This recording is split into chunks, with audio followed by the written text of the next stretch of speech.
আপনাদের সবাইকে আমন্ত্রণ জানাচ্ছি আলোচনায় শুনবার জন্য। আমাদের সাথে আজ আছেন ইউসিবির চেয়ারম্যান এবং অনন্ত গ্রুপের ম্যানেজিং ডিরেক্টর শরীফ জহির। আপনি কি মনে করেন যে আসলে একটা ব্যবসা বান্ধব বাজেট যদি আমরা চিন্তা করি তাহলে কি জিনিস আপনি অ্যাজ আ এন্টারপ্রেনার কি এক্সপেক্ট করেন? আসলে আমরা তো আসলে কিছু আমরা বেসিক্যালি যেটা ফোকাস করি যে কিছু কোন জিনিসের দাম কমলো বাড়লো। তো অ্যাকচুয়ালি আমি যদি ম্যাক্রো ইয়েটা যদি দেখি ফ্যাক্টরটা, তো আমি বলবো যে আমাদের যদি বাজেট টু জিডিপি যদি দেখি তাহলে সেই পার্সেন্টেজটা অ্যাকচুয়ালি অনেক কম compare to our neighbouring countries in the region. ধরুন আমাদের যদি এখন $465 বিলিয়ন যদি বাজেট আমাদের যদি জিডিপি হয়ে থাকে, বাজেট হচ্ছে এবার $64.75 বিলিয়ন, যেটা নাকি 0.85% ওনারা কমাইছে গত বছর থেকে আর কি। তো সেটা হচ্ছে আপনার 14.5%-এর মতো আসে। তা আপনি যদি ইন্ডিয়াতে দেখেন বা শ্রীলঙ্কা বা পাকিস্তানে দেখেন, সবই কিন্তু আপনার 17 থেকে 20% of GDP is government budget basically.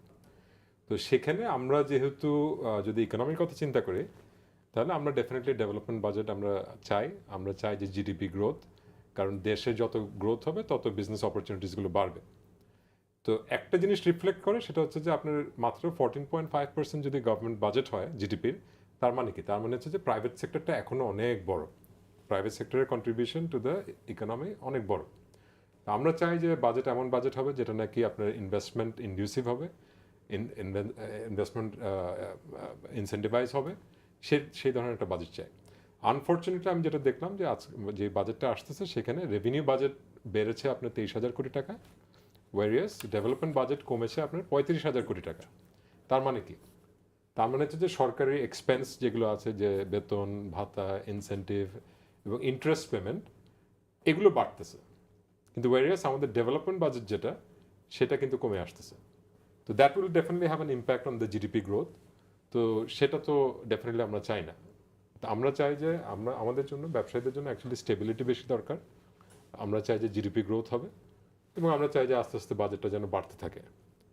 এবং যে জিনিসটা যে আজকে হয়তো বা আমরা একটা ইন্টারিম গভর্নমেন্ট সেহেতু আমরা চিন্তা করতেছি যে তাদের স্পেন্ডিং কমানো উচিত, বাট আমরা তো চাই যে এটা যেন প্রোগ্রেসটা যেন ঠিক থাকে আর কি। তো আমরা চাই যে এটা ইলেক্টেড গভর্নমেন্ট হোক, আমরা যত শীঘ্রই পারি একটা স্টেবিলিটি নিয়ে আসা, যেন আমাদের বিজনেস কমিউনিটিতে যেন একটা কনফিডেন্স যেন ফেরত চলে আসে। আমরা দেখছি যে দেশি বিনিয়োগও কমে যাচ্ছে। ঠিক দেশি বিনিয়োগ করার পেছনে মূল কারণগুলো কি? তো আমি একটু in favour of the existing government একটু কিছু কথা বলি। আমরা ভালো সাইডগুলো অ্যাকচুয়ালি দেখার চেষ্টা করি, যে আমরা 5ই আগস্টের পর দেশটার অবস্থাটা কী ছিল অ্যাকচুয়ালি। এই দেশে তো 16 বছরে তো প্রত্যেকটা ইনস্টিটিউশন প্রিপেল করে দেওয়া হয়েছে। আপনার ল অ্যান্ড অর্ডার পুলিশ বলেন, আপনি জুডিশিয়ারি বলেন, হ্যাঁ, বা ইনভেস্টমেন্ট ক্লাইমেটও যদি বলেন, যে the business was primarily run by few oligarchs, তারা হয়তো বা দেশের বাইরে চলে গেছে, পালায় গেছে। এই যে ক্রাইসিস মোমেন্টের পর এই ইন্টারিম গভর্নমেন্ট, এখানে একটা গভর্নমেন্ট ফর্ম হলো, যেখানে নাকি সবার হয়তো বা সেই এক্সপিরিয়েন্সও নাই। আমরা যারা অ্যাডভাইজার যে কমিটি দেখতেছি, তো যেটা হচ্ছে যে তারা এর মধ্যে যে ভালো জিনিসগুলো আমি যদি হাইলাইট করি, সেটা হচ্ছে যে আপনি যদি রেমিটেন্স দেখেন, আপনি গত বছর থেকে অলমোস্ট 30% রেমিটেন্স বেড়েছে। আপনার এক্সপোর্ট, আমরা এতই রেজিলিয়েন্ট কান্ট্রি, এটা আমি জানি না দেশে এটা কি গভর্নমেন্টের ক্রেডিট নাকি এন্টারপ্রেনারদের ক্রেডিট। ইভেন 6 তারিখেও কিন্তু আমরা ফ্যাক্টরি চালু রাখছে এত কিছুর মধ্যে। এবং আমাদের এক্সপোর্ট যদি দেখেন আপনার ইয়ার টু ইয়ার মে মাস পর্যন্ত আমাদের 10% গ্রোথ আছে। তারপর যদি আমরা ফাইন্যান্সিয়াল সেক্টরে যদি যে ইয়েটা দেখি, যে চেষ্টা হচ্ছে, যে ব্যাংকিং অর্ডিন্যান্স যেটা করা হয়েছে, আমি বলবো যে এটা যথেষ্ট এফেক্টিভ হতে পারে যদি আমরা ইমপ্লিমেন্ট করতে পারি ঠিকমতো। তো এখানে অনেক কিছুই আছে যেটা নাকি আমরা ব্যাংকগুলোর বোর্ড রিফরমেশন, আপনার এখন আমরা ক্যাপিটাল ইনফিউশন নিয়ে কথা বলতেছি, মার্জিন নিয়ে কথা বলতেছি। তো সুযোগগুলো আছে। এখন যে সমস্যাটা হয়ে গেছে সেটা হচ্ছে যে একটা কেমন জানি মিসট্রাস্ট ক্রিয়েট হয়েছে ওভার দ্য 9 মান্থস, যে আইদার ওনারা হয়তো বা স্টেক হোল্ডারদেরকে বুঝাতে পারে নাই, বা কমিউনিকেশন ল্যাক আছে। এবং পলিটিক্যাল পার্টিগুলো কিন্তু তারা ইন্টারেস্ট, মানে একদম যে ইলেকশন করতে হবে, ডেট দিতে হবে, এরকম কিন্তু সিচুয়েশন ছিল না, এটা ক্রিয়েট হয়েছে। তা আমি বলবো যে এটা ইন্টারিম গভর্নমেন্টের ব্যর্থতা, যে তাদের কমিউনিকেশনটা ঠিক মতো হয় নাই, তারা স্টেক হোল্ডার নিয়ে কাজ করতে পারে নাই।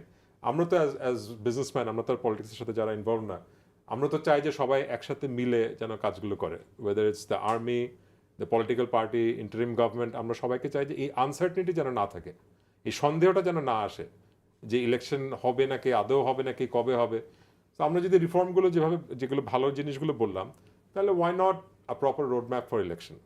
এবং এখানে তো অনেকগুলো কাজ আছে, রাইট? আমাদের কনসেনসাস লাগবে, আমাদের স্ট্যাটিস্টিক্সগুলোকে, আমাদের ভোটার লিস্টটাকে রেডি করতে হবে, এগুলো সময়ের ব্যাপার আছে। ইলেকশন কমিশনটাকে আরও স্ট্রেনথেন করতে হবে, মানুষের কনফিডেন্স আসতে হবে। তো সেগুলো যদি, সেটারও যদি রোড ম্যাপটা যদি চলে আসে, আমার কথা হচ্ছে যখন বিএনপি বা যে কোনো পার্টি যখন বসতেছে, উঠে আসতেছে কেন? আমরা তো চাই যে একদম বসে মিটিং চলবে, 7-8 ঘন্টা 10 ঘন্টা বসবে, এবং সেখানে বসে সব পলিটিক্যাল পার্টি একসাথে এগ্রি করবে যে this is the road map. আমরা একটা সলিউশন, আমরা বিজনেসম্যানরা একটা সলিউশন দেখতে চাই, এবং আমরা খুব অপটিমিস্টিক যে আমি বলবো যে আমাদের যে আর্মি চিফ, উনি যথেষ্ট, মানে বলবো যে he is not power hungry, আমরা এই পদ্ধতি যা দেখলাম। তো ওনাকে আমরা কাজে লাগাচ্ছি না কেন? আমাদের পুলিশ টোটাল এই ডিপার্টমেন্টটা একদম ব্রেক করছে, রাইট? তো এখানে আমাদের নতুন রিক্রুটমেন্ট থেকে শুরু করে যে অ্যাডভাইজার সাহেব আছে, ওনার তো হেল্প দরকার অ্যাকচুয়ালি। এই হোম মিনিস্ট্রি যে চালাচ্ছে, আমার তো মনে হয় তার প্রচুর হেল্প দরকার এই যে ল অ্যান্ড অর্ডার সিচুয়েশন ঠিক করার জন্য। তো এখানে তো বিএনপি বলেন বা আপনি অন্যান্য political party, they should also play an active part, যে এটাকে রিকনস্টিটিউট করে ফ্রেশ আপনার লোক রিক্রুট করতে হবে, ট্রেনিং দিতে হবে, বাইরের হেল্প নিতে পারি। Why not take it positively? ইলেকশনে তো কিন্তু বেশি সময় নাই আমাদের।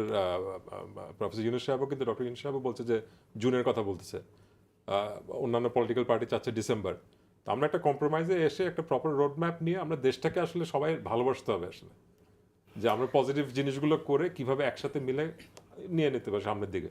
এবং এমন একটা ইলেকশন হওয়া উচিত যেটা নাকি ক্রেডিবল হবে, পার্টিসিপেটরি হবে, যেন মানে সব পলিটিক্যাল পার্টি যেন এটাকে এন্ডোর্স করতে পারে। আমরা গতকালকে আপনি যদি দেখেন, আমাদের একটা ছোট্ট একটা ট্রেড বোর্ডের ইলেকশন হলো, বিজিএম এর। ইলেকশনের পরে কিন্তু দুই প্যানেলই কিন্তু একসাথে হ্যান্ডশেক করে তারা, just like any other country, আমেরিকার মতো বা যে কোনো কারণে, which is a positive side, যে আমরা তারা ইলেকশনটাকে মেনে নিয়েছে এবং খুব সুন্দর ইলেকশন হয়েছে, কিন্তু একটা এক্সাম্পল হিসেবে হয়েছে। তো আমি চাই যে একটা অপটিমিস্টিক সিচুয়েশন, যেখানে নাকি সবাই একসাথে মিলে আমরা দেশটাকে সামনের দিকে নিয়ে যাব। ধন্যবাদ আপনাকে শরীফ জহির।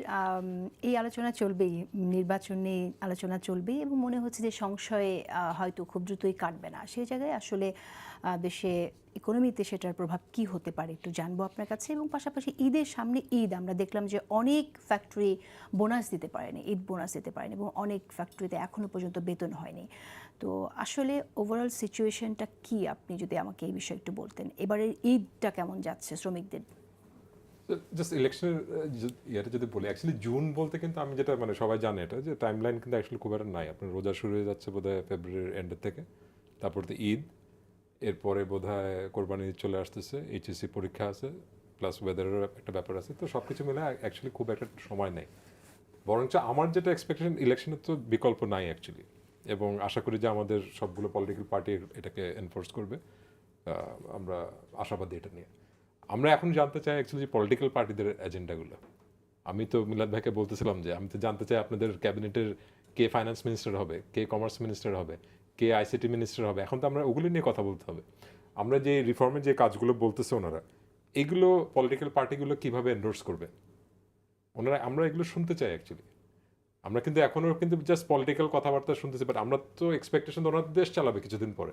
আমরা অ্যাকচুয়ালি যেটা দেখতে চাই যে কাজগুলো হচ্ছে এগুলো যেন মানে it does not go to West.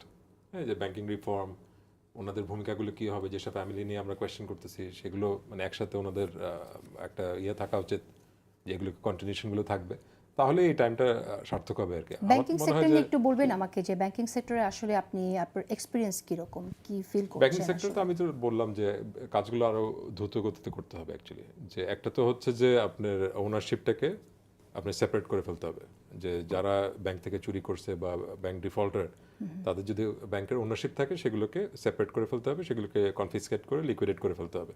করে এখানে ক্যাপিটাল, একটা বিশাল একটা ক্যাপিটাল শর্টফল হবে।